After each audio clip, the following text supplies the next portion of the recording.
Apa kabar pemirsa dimanapun Anda berada, berjumpa kembali dalam program TVR 09 bersama saya Zia Ubar dan juga rekan saya. Bersama saya Anggun Oktar ini pemirsa, dalam 30 menit ke depan kami akan sajikan kepada Anda sejumlah berita nasional khususnya dari sudut pandang DPR RI sebagai referensi Anda dalam memahami dinamika politik, hukum, ekonomi, sosial, dan budaya yang ada di Indonesia. Dan pemirsa, inilah TVR 09 selengkapnya.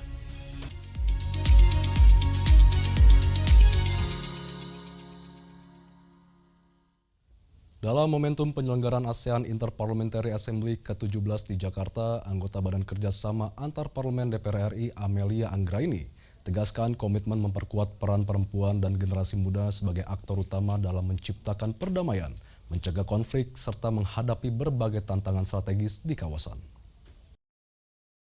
Dalam momentum penyelenggaraan ASEAN Interparliamentary Assembly atau AIPA ke-17 di Jakarta, anggota Badan Kerjasama Antar Parlemen DPR RI, Amelia Anggraini menegaskan komitmen untuk memperkuat peran perempuan dan generasi muda sebagai aktor utama dalam menciptakan perdamaian, mencegah konflik, serta menghadapi berbagai tantangan strategis di kawasan.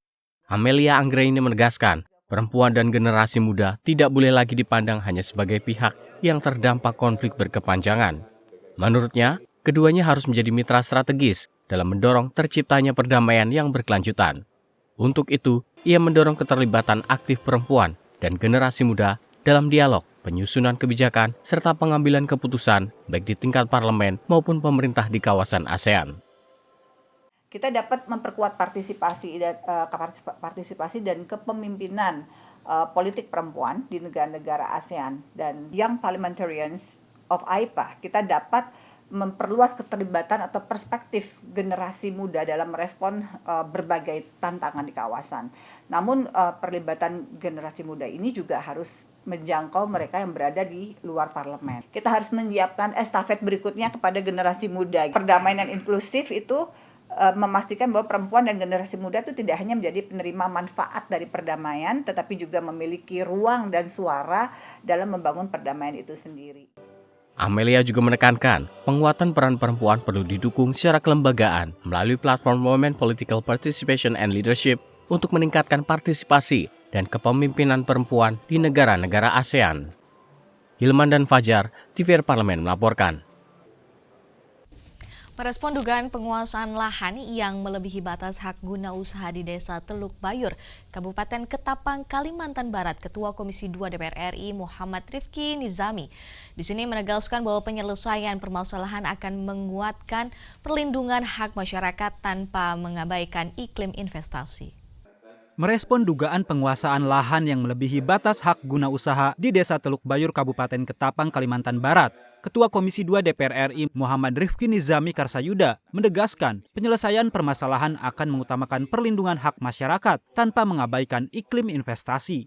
Rifki Nizami mendorong adanya kepastian hukum bagi masyarakat atas lahan mereka miliki. Sementara kebun yang sudah terlanjur ditanami perusahaan tetap dapat dikelola melalui skema kemitraan. Ia menilai melalui kerjasama tersebut masyarakat menjadi pemilik sah lahan, sedangkan perusahaan tetap mengelola kebun dan menyerap hasil panen. Dengan demikian, masyarakat memperoleh manfaat ekonomi dan kepastian hukum, sementara itu investasi di Kalimantan Barat tetap berjalan. Mereka mensinyalir adanya kooptasi lahan-lahan milik mereka, milik desa mereka oleh perusahaan, di mana perusahaan ini lebih tanam dari HGU yang sudah diberikan oleh negara. Kita ingin mencarikan solusi bagaimana kemudian perusahaan ini dan masyarakat bisa win-win, karena investasi bagi kami juga penting, tapi melindungi masyarakat itu jauh juga lebih penting. Nah, masyarakat nanti mungkin akan diberikan alas haknya, tetapi karena di atasnya sudah terlanjur ada kebun, maka mungkin kebun ini akan dikelola oleh perusahaan dengan melibatkan masyarakat sebagai pemilik lahan dan off-taker-nya tetap dari perusahaan ini. Rifki Nizami menegaskan, akan terus mengawal penyelesaian berbagai konflik agraria di Indonesia dengan mengutamakan kepastian hukum, perlindungan hak masyarakat, dan iklim investasi yang sehat. Ia berharap setiap penyelesaian mampu menciptakan keseimbangan antara kepentingan pembangunan nasional dan keadilan bagi masyarakat di daerah. Fajar Ilhami dan Samsul, TVR Parlemen melaporkan. Kesejahteraan masyarakat menjadi salah satu orientasi dalam revisi Undang-Undang Kehutanan agar pengelolaan hutan memberikan manfaat yang lebih besar bagi kehidupan masyarakat. Informasi selengkapnya kami hadirkan sesaat lagi. Jangan kemana-mana, tetap bersama kami di TVR 09.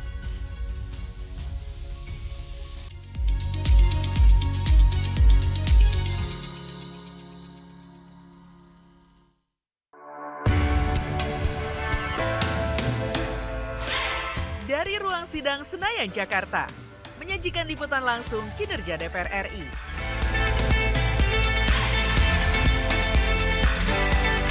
Dialog mendalam, investigasi, dan profil wakil rakyat. TVR Parlemen kini hadir 24 jam. Yuk kita kenalan dengan anggota DPR RI periode tahun ini.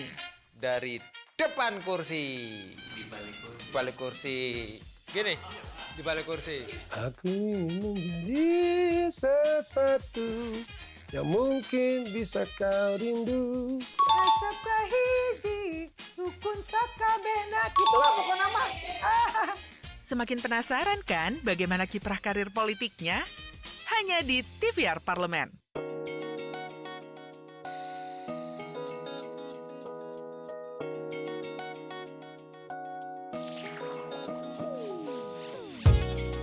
Kehadiran mereka tidak hanya mewakili suara perempuan, tetapi juga membawa perspektif yang beragam serta pengalaman hidup yang unik ke dalam proses pembuatan kebijakan.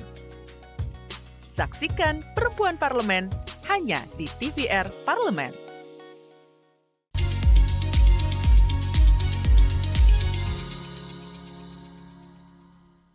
Pemirsa, melalui hasil pengharmonisasian rancangan undang-undang, Badan Legislasi DPR RI menyetujui naskah rancangan undang-undang untuk diteruskan sesuai mekanisme pembentukan undang-undang.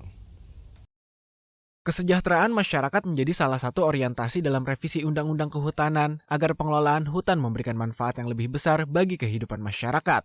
Melalui hasil pengharmonisasian rancangan undang-undang, Badan Legislasi atau Balik DPR RI menyetujui naskah RUU untuk diteruskan sesuai mekanisme pembentukan undang-undang. Ketua Balik DPR RI Bob Hasan menjelaskan, hasil pengharmonisasian telah disepakati untuk dilanjutkan menjadi usul inisiatif DPR RI. Selanjutnya, pembahasan akan memasuki tahap penyusunan daftar inventarisasi masalah dari pemerintah setelah diterbitkannya surat Presiden. Menurutnya, substansi revisi Undang-Undang Kehutanan lebih mengedepankan aspek kemaslahatan dengan menempatkan kesejahteraan masyarakat sebagai salah satu tujuan utama. Ya, pada dasarnya telah disepakati dan disetujui bahwa RUU tentang revisi Undang-Undang Kehutanan untuk selanjutnya sebagaimana mekanisme yang berlaku untuk kemudian menjadi inisiatif DPR RI dan kemudian selanjutnya akan disusun DIM, daftar isian masalah dari pemerintah, tentunya melalui surpres atau surat Presiden ke depan nanti. Dan isi daripada RUU Kehutanan ini, draftnya yang dari DPR, sebagai inisiatif DPR, itu lebih mengedepankan bagaimana hutan yang kemudian memiliki maslahat ya atau kemanfaatan bagi masyarakat yang umumnya dan khususnya pada masyarakat di sekitarnya atau yang sekarang lebih dikenal kepada masyarakat adat. Diharapkan revisi Undang-Undang Kehutanan mampu menjadi landasan hukum yang lebih responsif terhadap dinamika pengelolaan hutan nasional, sekaligus menciptakan keseimbangan antara pelestarian lingkungan, kepastian hukum, dan kepentingan masyarakat. Bari Ramadana, TVR Parlemen melaporkan. Komisi 2 DPR RI dorong pemerintah segera menertibkan hak guna usaha seluas 8.000 hektar di Desa Tanaure, Halmahera Timur, Maluku Utara yang bertahun-tahun tidak dimanfaatkan oleh perusahaan pemegang izin dan diduga disalahgunakan untuk memperoleh keuntungan sepihak. Komisi 2 DPR RI mendorong pemerintah segera menertibkan hak guna usaha atau HGU seluas hampir 8.000 hektar di Desa Tanure, Halmahera Timur, Maluku Utara yang bertahun-tahun tidak dimanfaatkan oleh perusahaan pemegang izin dan diduga disalahgunakan untuk memperoleh keuntungan sepihak. Ketua Komisi 2 DPR RI Rifki Nizami Karsayuda mengusulkan opsi agar lahan tersebut ditetapkan sebagai lahan terlantar untuk kemudian didistribusikan kepada masyarakat melalui program reforma agraria. HGU hampir 8.000 hektar, tetapi sejak diberikan HGU sampai sekarang tuh nggak pernah dimanfaatkan. Justru HGU-nya itu dijadikan hak tanggungan ke bank, yang kemudian dinilai besarnya lebih kurang 250 miliar rupiah. Nah, ternyata di bank mereka tidak melaksanakan kewajibannya sehingga dinyatakan pilot. Problemnya tanah yang kemudian sudah di-HGU-kan tapi tidak dimanfaatkan, ini kita dorong untuk dijadikan tanah terlantar. Setelah terlantar kita ingin bagikan kepada masyarakat setempat agar mereka mendapatkan redistribusi lahan yang cukup baik. Mereka bisa memanfaatkan untuk berkebun, untuk bertani dan seterusnya. Karena itu tujuan dari reforma agraria. Tapi kita tersandra oleh hak tanggungan ini. Nah, karena itu Komisi 2 DPR RI nanti ingin memberikan penekanan dan mencarikan solusi. Tetap dijadikan tanah terlantar, tapi kemudian hak tanggungannya biar ditanggung melalui bank tanah misalnya oleh negara. Nah, perusahaan itu kita tuntutlah oleh negara melalui proses pidana korporasi agar juga ada efek jerat terhadap perusahaan-perusahaan seperti ini. Karena ini efek yang berulang dan sepertinya modus ya, penggunaan hak atas tanah oleh para mafia tanah dan perampok keuangan negara. Fajar Ilhami dan Syamsul, TVR Parlemen melaporkan. Anggota Komisi 3 DPR RI Mercy Barens tekankan penanganan kasus pemerkosaan tersebut harus mengacu pada berbagai undang-undang yang berlaku untuk memberikan sanksi tegas bagi para pelaku.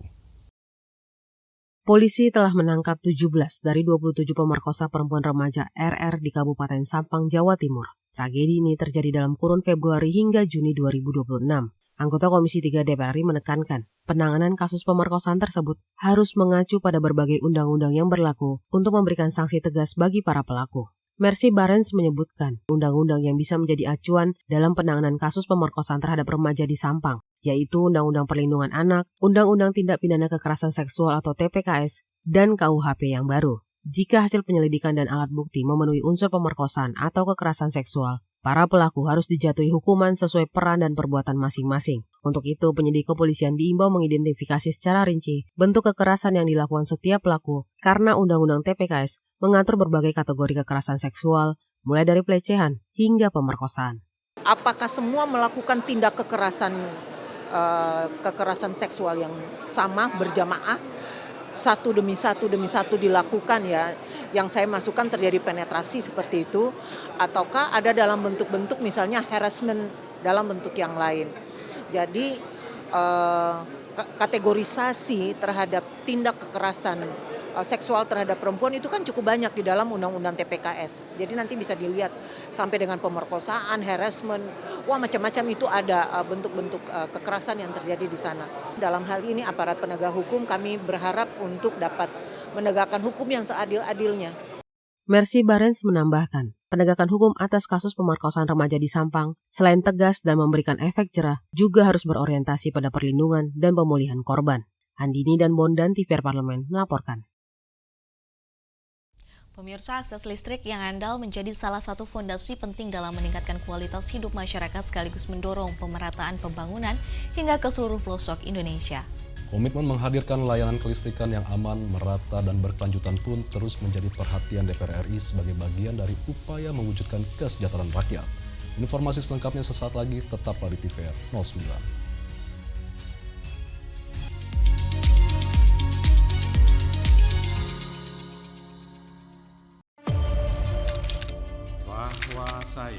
Bahwa saya demi Allah saya bersumpah dan seadil-adilnya periode keanggotaan DPR RI hingga saat ini, yaitu terdapat 126 undang-undang yang telah selesai dibahas DPR RI.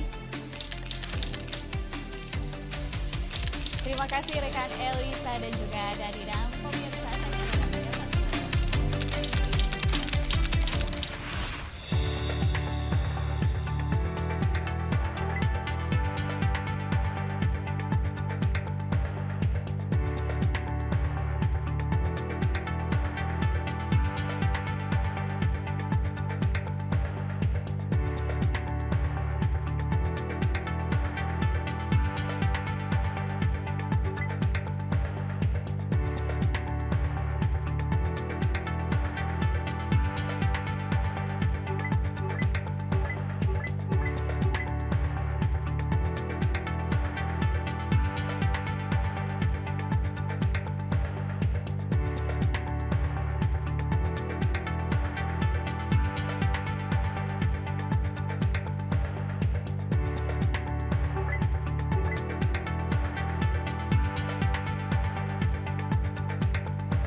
Pemirsa, melalui kolaborasi antar pemerintah, penyelenggaraan layanan kelistrikan dan juga dukungan fungsi pengawasan DPR RI, keandalan pasokan listrik diharapkan mampu menjawab kebutuhan masyarakat sekaligus mendukung pertumbuhan ekonomi nasional. Ketersediaan listrik yang andal juga menjadi faktor penting dalam membuka akses pendidikan, layanan kesehatan, serta mendorong aktivitas ekonomi masyarakat di berbagai daerah. Kita akan simak liputan mendalam yang telah dikemas tim redaksi TVR Parlemen dalam segmen editorial Parlemen berikut ini.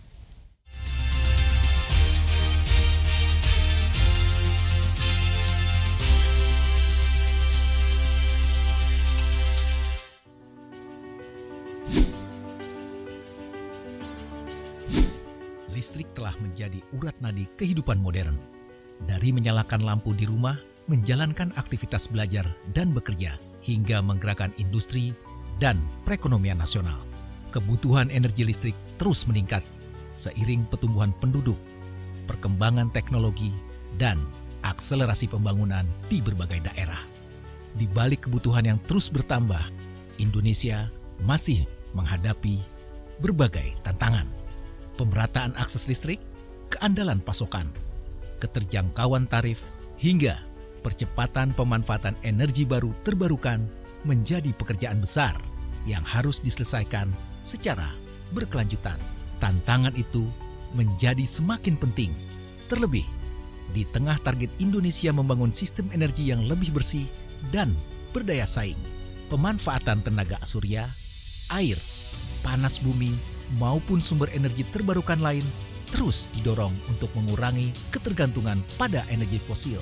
Namun, transisi energi memerlukan dukungan kebijakan dan regulasi yang mampu mengikuti perkembangan zaman. Anggota Komisi 12 DPR RI, Dewi Justisiana menilai, sistem ketenagalistrikan nasional harus mampu menjamin pasokan listrik yang andal, terjangkau, dan berkelanjutan. Regulasi terkait ketenagalistrikan juga harus mendorong peningkatan pemanfaatan energi bersih, serta meningkatkan konsumsi listrik per kapita yang masih relatif rendah dibandingkan sejumlah negara lain. Kita berharap dengan adanya rancangan undang-undang listrik yang baru ini bisa mengakomodir dan aspirasi sehingga tingkat utilitas per kapita listrik per tahun kita itu bisa bertumbuh. Karena selama ini kalau kita bandingkan dengan negara lain kita masih dalam posisi yang paling rendah. Jadi kita berharap dengan adanya banyak perubahan di pasal-pasal tertentu di dalam rancangan undang-undang kelistrikan yang baru ini, itu memang bisa mendorong utilitas listrik per kapita per tahunnya. Meningkatnya kebutuhan listrik tidak hanya berdampak pada masyarakat, tetapi juga menentukan daya saing industri dan iklim investasi. Ketersediaan pasokan yang stabil menjadi faktor penting bagi dunia usaha. Sementara, pemerataan akses listrik menjadi kunci dalam mendorong pertumbuhan ekonomi di berbagai daerah. Menurut Wakil Ketua Komisi 12 DPR RI, Sugeng Suparwoto, energi bukan lagi sekedar kebutuhan dasar, melainkan salah satu penopang kemajuan bangsa.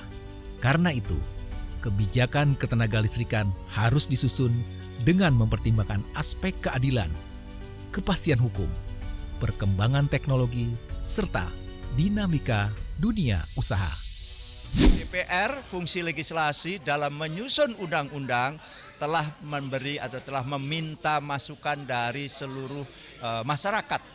Hari ini misalnya juga ada di Universitas Lampung dan beberapa waktu lalu saya di UNS Solo dan juga termasuk di ITB, ada juga di UI, seluruh kampus dan juga pemangku kepentingan lain. Misalnya ada bidang usaha kelistrikan dan sebagainya harus kita dengar. Kita percaya energi menjadi kebutuhan dasar bagaimana sebuah bangsa untuk bisa maju. Bahkan tadi aspek-aspek keadilannya, secara filosofinya dan seterusnya, sampai dibahas ada aspek detail misalnya, sampai dibahas tentang power wheeling itu bagaimana tantangan dan sebagainya. Untuk memastikan regulasi yang dibentuk benar-benar menjawab kebutuhan nasional, Komisi 12 DPR RI tidak hanya mengandalkan pembahasan di parlemen. Berbagai masukan dihimpun dari akademisi, pemerintah daerah, pelaku usaha, dan pemangku kepentingan lain. Seluruh masukan tersebut akan menjadi bagian dari penyempurnaan rancangan undang-undang ketenagalistrikan. Regulasi ini diharapkan mampu menjadi landasan bagi sistem ketenagalistrikan nasional yang lebih andal, berkeadilan, mendukung transisi energi, memberikan kepastian hukum, serta menjamin ketersediaan listrik bagi masyarakat dan dunia usaha di masa depan.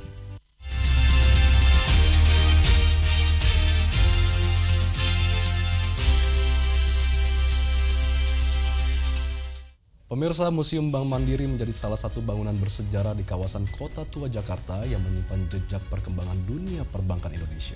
Menariknya, gedung bergaya Art Deco ini masih mempertahankan banyak ornamen asli sehingga pengunjung dapat merasakan nuansa masa lalu. Di dalamnya tersimpan beragam koleksi seperti mesin hitung kuno, mesin ketik, brankas, hingga dokumen yang menceritakan perjalanan sejarah perbankan. Informasinya akan kami hadirkan sesaat lagi, tetaplah di TVR 09.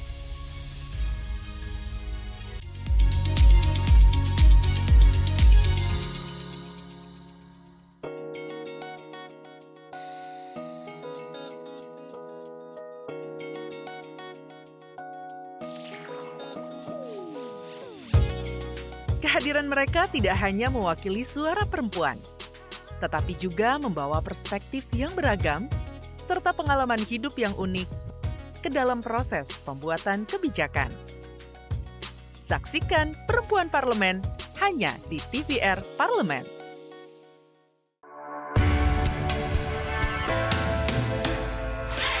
Dari ruang sidang Senayan, Jakarta, menyajikan liputan langsung kinerja DPR RI.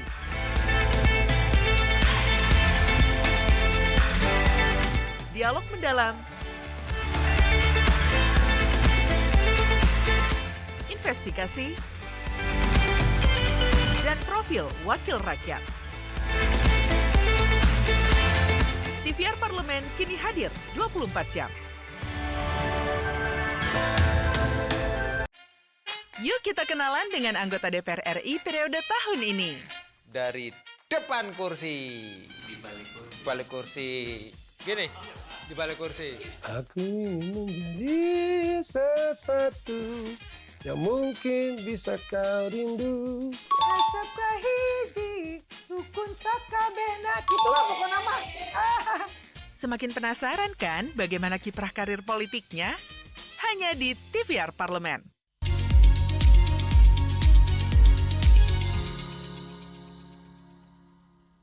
Anda kembali di TVR 09.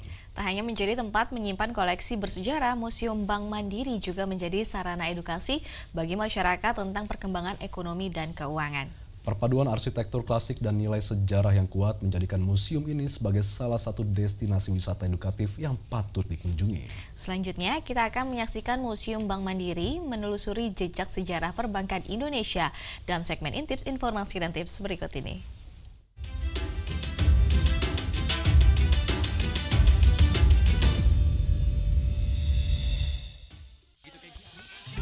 Hai pemirsa TVR Parlemen, adegan ini mungkin terasa begitu akrab di ingatan kamu. Potongan kisah cinta dalam film Habibie Ainun yang mengabadikan perjalanan hidup Presiden ketiga Republik Indonesia bersama sang istri tercinta. Namun, tahukah kamu, di balik adegan penuh emosi yang membuat banyak penonton larut dalam cerita, tersimpan sebuah jejak sejarah yang jarang disadari. Sebuah bangunan tua nan megah yang tak hanya menyimpan arsip masa lalu bangsa, tetapi juga pernah menjadi saksi bisu proses syuting film legendaris ini. Ya, inilah Museum Bank Mandiri. Sebuah ruang bersejarah, tempat narasi histori bertemu, berpadu, dan menghidupkan kembali kisah besar yang kini kita kenang bersama. Terletak di kawasan Kota Tua Jakarta, Museum Bank Mandiri merupakan bangunan cagar budaya peninggalan masa kolonial Belanda. Arsitekturnya yang megah, dinding kokoh, dan ornamen klasik yang masih terjaga menjadikan gedung ini memiliki karakter visual yang kuat. Karakter inilah yang kemudian menarik perhatian para pembuat film Habibie dan Ainun. Memasuki bagian dalam gedung, kita akan menemukan lorong panjang, langit-langit tinggi, dan jendela besar yang membiarkan cahaya matahari masuk perlahan. Suasana inilah yang memberikan kesan dramatis dan otentik sehingga tanpa banyak set tambahan, gedung ini telah mampu membangun nuansa masa lalu dengan sempurna. Di beberapa ruangan, jejak syuting film Habibie dan Ainun masih terasa kuat. Kamera pernah merekam adegan-adegan penting di sini, menjadikan setiap sudut gedung ini tak hanya menyimpan sejarah, tetapi juga kenangan sinematik.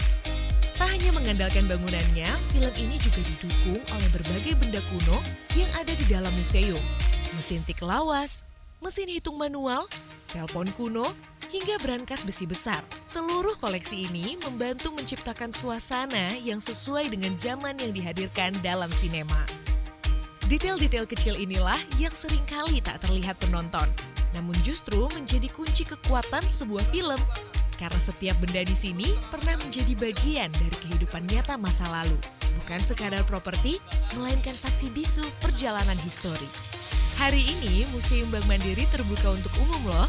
Pengunjung dapat menyusuri ruangan-ruangan bersejarah ini sambil merasakan langsung atmosfer masa lalu yang pernah diabadikan dalam sebuah film nasional.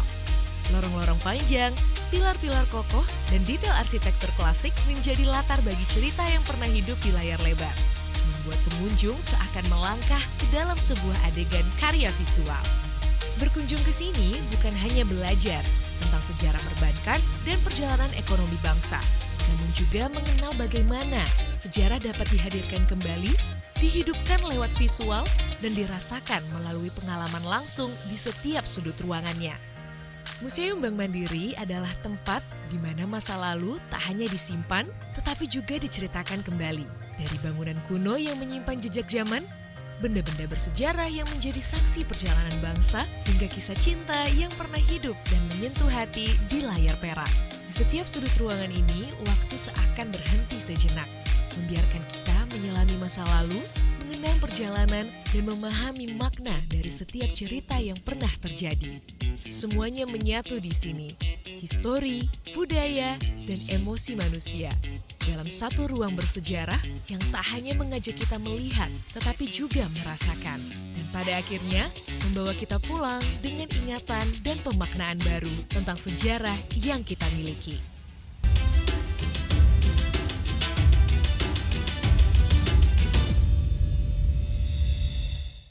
Pemirsa TVR Parlemen, demikian TVR 09 edisi pagi ini. Segenap kru TVR Parlemen yang bertugas mengucapkan terima kasih telah menyaksikan TVR 09 hari ini. Saya Angguna Ktarini dan juga rekan Saya Zeulbar, sampai jumpa di TVR 09 selanjutnya.